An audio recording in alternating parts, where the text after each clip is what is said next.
ఫ్యాన్స్‌కి మొన్న మీరు చెప్పారు. నా ఇంటర్ డ్రెస్ కూడా ఇస్తున్నాను. బాగా ఎమోషనల్ అయ్యారు.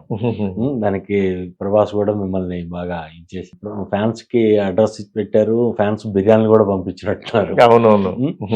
ఇంకా ఫ్యాన్స్‌ని సర్ప్రైజ్ చేసే ఎలిమెంట్స్ ఏమన్నా ఉన్నాయా? అంటే ఇప్పటివరకు మీరు చెప్పిన ఇన్సిడెంట్‌లేవి కాకుండా ఫ్యాన్స్ థియేటర్‌లో చూసేటప్పుడు సర్ప్రైజ్ అయ్యే ఎలిమెంట్స్. థియేటర్‌లో చూసేటప్పుడు సర్ప్రైజ్ అంటే ఈయన పెర్ఫార్మన్స్‌కి సర్ప్రైజ్ అవుతారండి. ఎందుకంటే ప్రభాస్ ఇంత దిగి ఇంత బాగా యాక్ట్ చేస్తారా? అంటే ఆయన కథతో పాటు స్టార్డమ్‌ని కూడా పక్కన పెట్టి కథకి ఇంపార్టెన్స్ ఇచ్చి బెండ్ అయిపోయి యాక్ట్ చేయటం. అది చాలా బాగా చేశారనమాట. అవన్నీ. అందుకని నాకు కథ ఏం కోరుకుంటుంది, ఆహ్, క కథతో పాటు ట్రావెల్ అవుతూ యాక్ట్ చేయటం. ఈ సీన్స్‌లో ఇంత దిగిపోయాడా? అనేది ఆయనకి చాలా ఇదుంది. లేచే చోట ఎలాగో లెగుస్తారు. అంత దిగి యాక్ట్ చేయడం అనేది చాలా సర్ప్రైజింగ్‌గా ఉంటది.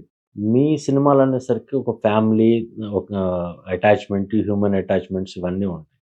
దీంట్లో అలా సపోర్టింగ్ క్యారెక్టర్స్ గానీ, మన 'ప్రభాస్' తోటి మన నానమ్మ క్యారెక్టర్ గానీ, తాతయ్య క్యారెక్టర్ గానీ, ఇవన్నీ ఎలా మీరు దాన్ని హ్మ్, ఈ కథకు అనుగుణంగా అంటే ఈ ఈ ఫ్యాంటసీకి అనుగుణంగా ఎలా దాన్ని మోల్డ్ చేశారు? అంటే ఏం లేదు. మనకి ఎప్పుడు కూడా కమెడియన్స్ ఉంటారు. అంటే 'ప్రభాస్' గారు లాంటి పర్సను ఆహ్, పక్కన కూడా కమెడియన్స్ పెట్టడం. ఇది ఆ సి అంటే కొంచెం స్కేల్‌కి దిగొచ్చి వర్క్ చేసినట్టు. అది నాకేంటంటే ఇందులో 'ప్రభాస్' సీను నెక్స్ట్ ఎక్కువ లెంత్ చేసింది. అలాగే 'వీటీవీ గణేష్' గారు, వీటి గణేష్. నెక్స్ట్ 'సప్తగిరి', 'సత్య' వీళ్ళ నలుగురే ఎక్కువ ఇదైంది. నెక్స్ట్ మిగిలిన ముగ్గురు హీరోయిన్స్. ఆహ్, 'మాళవిక' ఎక్కువుంటది స్క్రీన్ ఇది. నెక్స్ట్ అలాగే 'నిధి'. ఇంకా 'బొమ్మన రాణి' గారు గాని, అట్లా ఎవరైతే ఇంపార్టెన్స్ ఉందో వాళ్ళొచ్చి యాక్ట్ చేయటం.